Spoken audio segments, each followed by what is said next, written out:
Sa usapin sa politika ng Pasig City, muling nabanggit ang pangalan ni Diskaya matapos na maiugnay sa mga talakayan tungkol sa integridad ng media at pagbibigay ng coverage sa mga kandidato. Si Diskaya na tumakbo laban kay Mayor Vico Soto noong midterm elections ay naging tampok sa mga panayam nina Corina Sanchez at Babaw. Noong ika-21 ng Agosto, nag-post si Mayor Vico sa kanyang Facebook page ng isang screenshot mula sa panayam na iyon at nagbigay ng pahiwatig na hindi ito ordinaryong panayam, kundi di umano'y mga paid features na posibleng nagkakahalaga ng milyon-milyon. Agad itong nagpasiklab ng interes mula sa publiko. Maraming netizens ang nagduda kung mayroong pinansyal na kapalit ang mga panayam. Bilang tugon, ipinaliwanag ni Sanchez at Babaw na ang kanilang ginawa ay isang featured interview at hindi investigative reporting. Mariin nilang itinanggi na may perang sangkot dito at iginiit na lehitimo ang kanilang trabaho.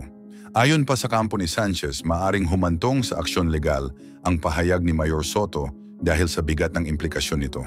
Habang umiigting ang usapin, lumantad si Arnold Clavio upang ipagtanggol sina Sanchez at Babaw.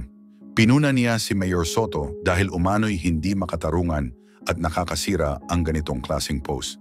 Para kay Clavio, hindi nararapat na ibahagi sa publiko ang ganitong paratang na walang sapat na patunay dahil lalo lang nitong pinapagulo ang tiwala ng tao sa mga mamamahayag. Kasabay nito, may isa pang pahayag na lumabas sa platform na Assortage sa X at page nila sa Facebook. Ayon sa isang source, si Diskaya ay minsan umanong nagtangkang mag-alok ng bayad kay Karen para sa isang feature sa kanyang YouTube channel. Ngunit ayon sa source ng Assortage, mariing tinanggihan ni Karen ang alok at sinabi na hindi tama at hindi etikal ang tumanggap ng pera mula sa mga taong nagbabalak tumakbo sa posisyon. Ang revelasyong ito ay kaayon ng mga naunang pahayag ni Davila sa iba't ibang panayam. Inamin niya na sa mahabang panahon ng kanyang career, ilang beses na siyang inalok ng pera ngunit hindi niya kailanman tinanggap. Lahat ng beses na inalok ako, hindi ko kailanman kinuha, kahit isang sentimo. Ayokong madungisan ang aking propesyon, anya. Dagdag pa niya, masakit marinig ang mga maling akusasyon na siya ay paid off, lalo na't maingat niyang iniiwasan ang mga ganitong sitwasyon. Ngunit anya, kumukuha siya ng lakas mula sa kanyang pananampalataya at sa tiwala ng kanyang mga boss sa ABS. Para kay Karen, higit na mahalaga ang paninindigan sa integridad kaysa anumang alok na makakasira sa kanyang pangalan. Ang isyong ito ay nagpasimula ng mas malawak na talakayan kung paano naghahanap ng exposure ang mga kandidato at kung paano pinoprotektahan ng mga mamamahayag ang kanilang sarili laban sa mga alok na maaaring makasira sa kanilang kredibilidad. Nagiging malinaw din ang tanong kung minsan ay nagiging malabo ang hangganan sa pagitan ng coverage at endorsement, lalo na sa panahon ngayon na malaki ang impluwensya ng vlogs, digital shows at social media sa paghubog ng opinyon ng publiko. Para sa marami, ang pagtanggi ni Karen Davila ay malinaw na halimbawa ng pagpapanatili ng integridad sa journalism. Ang kanyang desisyon ay nagsisilbing paalala na ang kredibilidad ay hindi nabibili at ang tiwala ay naitatag lamang sa pamamagitan ng palagiang pagpili ng tama. Sa gitna ng kontrobersya na kinahaharap ng kampo ng mga sangkot sa issue, nananatiling mahalagang paalala ang usaping ito. Ang pagprotekta sa journalism laban sa impluwensya ng pera at ang pagbibigay sa publiko ng impormasyon na fair, totoo at walang bahid. Sa isang kaganapan sa Batangas, isang district engineer mula sa Department of Public Works and Highways ang naharap sa kontrobersya matapos mahuli sa umano'y pagtatangkang mag-alok ng malaking halaga kay Congressman Leandro Leviste. Ayon sa ulat, umabot sa 360 milyong piso ang sinasabing inihanda ng naturang opisyal upang makuha ang pabor ng mambabatas kaugnay ng ilang proyekto. Sa mga oras na naganap ang insidente, nanindigan si Congressman Leviste na hindi siya kailanman papasok sa ganitong uri ng kasunduan. Agad umano niyang iniulat ang pangyayari sa mga kinauukulan upang masiguro na ang proseso ay malinaw at walang bahid ng questionableng gawain. Dahil dito, nagsagawa ng operasyon ang mga autoridad na nagresulta sa pagkakadakip sa opisyal. Makikita sa litrato mula sa operasyon ang opisyal na nakasuot ng simpleng polo at ID lanyard habang napapaligiran ng mga otoridad. Sa tabi niya ay may mga nakasalansang pera na nakabalot ng goma na iprinisenta bilang bahagi ng ebidensya.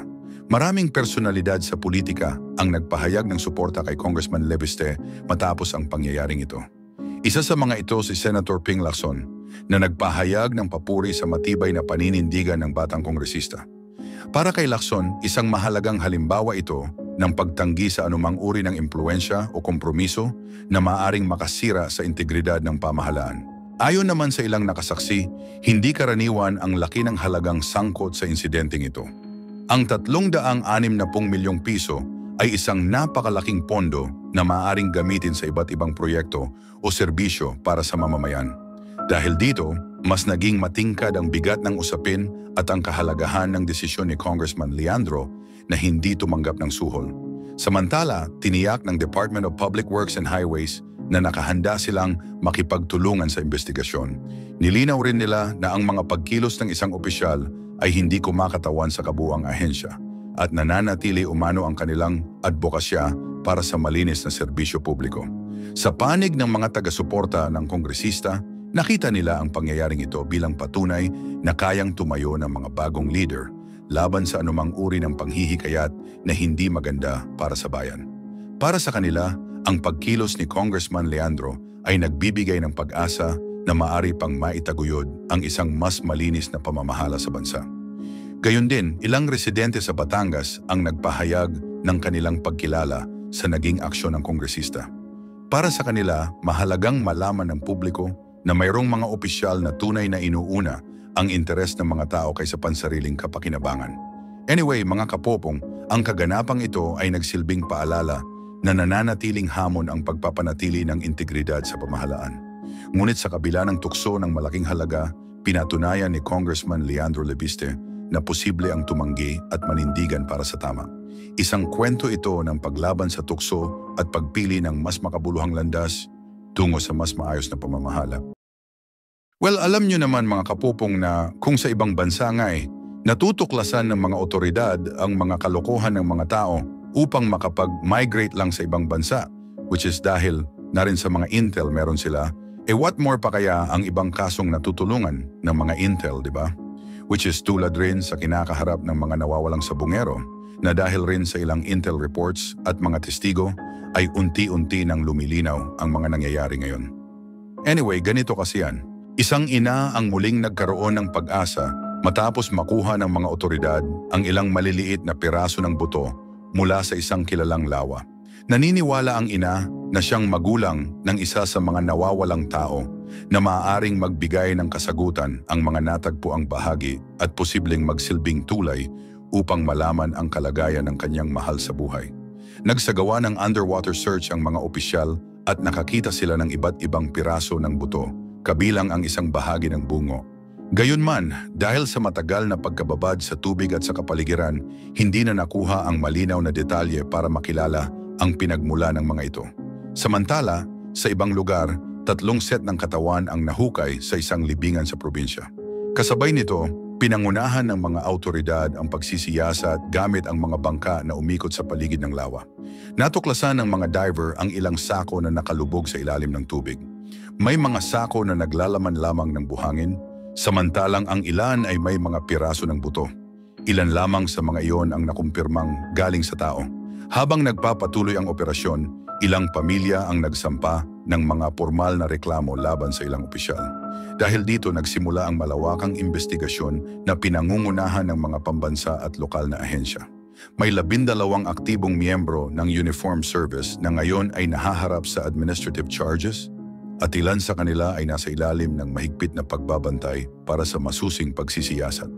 Tinitingnan ng mabuti ang kanilang papel sa nangyari sa layuning maibalik ang tiwala ng publiko at malinawan ang mga katanungan.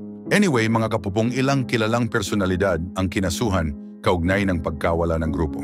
Kabilang dito ang isang negosyante at ang kanyang kasamahan sa negosyo na pinangalanan ng mga pamilya bilang mga pangunahing tauhan sa insidente. Marin nilang itinanggi ang mga paratang at nagsampa rin sila ng kani-kaniyang legal na aksyon laban sa mga nag-akusa. Isa pang taong may direktang kaalaman ang lumantad at nagbigay ng testimonya na ang pagkawala ng grupo ay may kinalaman sa hindi pagkakaunawaan at ilang irregularidad sa kanilang gawain. Bunga nito, inilunsad ng mga autoridad ang serye ng underwater searches mula pa noong unang bahagi ng Hulyo, katuwang ang iba't ibang ahensya ng gobyerno at espesyal na unit.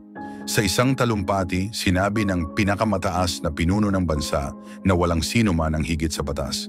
Binanggit niya na maging ang mga makapangyarihan o may impluwensya ay dapat humarap sa pananagutan ng fair at malinaw. Dagdag pa rito, sinabi ng mga investigador na lumitaw ang isa pang testigo na may diretsyong nakita sa mga pangyayari at nagdala ng karagdagang ebidensya. Para sa mga opisyal, ito ay hindi lamang simpleng salaysay, kundi may kasamang konkretong suporta. Isang lupo ng pamahalaan ang nagpaalala sa lahat na huwag manghimasok at hayaang magpatuloy ang proseso ng walang impluwensya o panliligaw.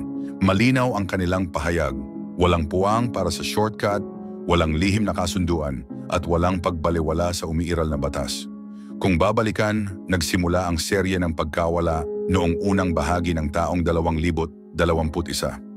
Kasama sa mga nawala ang ilang miyembro ng grupo, mga tauhan, mga driver, at ilang kaugnay na tao sa iba't ibang probinsya at maging sa Maynila. Pagsapit ng sumunod na taon, mas umigting ang investigasyon at isinagawa pa ang mga formal na pagdinig sa Legislative Chamber kung saan itinanggi ng mga taong iniuugnay sa kaso ang anumang kinalaman. Mula noon, unti-unti nang lumabas ang iba't ibang bahagi ng kwento sa pamamagitan ng mga pahayag, testimonya at natuklasang ebidensya. Ngunit nananatili pa rin ang maraming tanong na naghihintay ng kasagutan.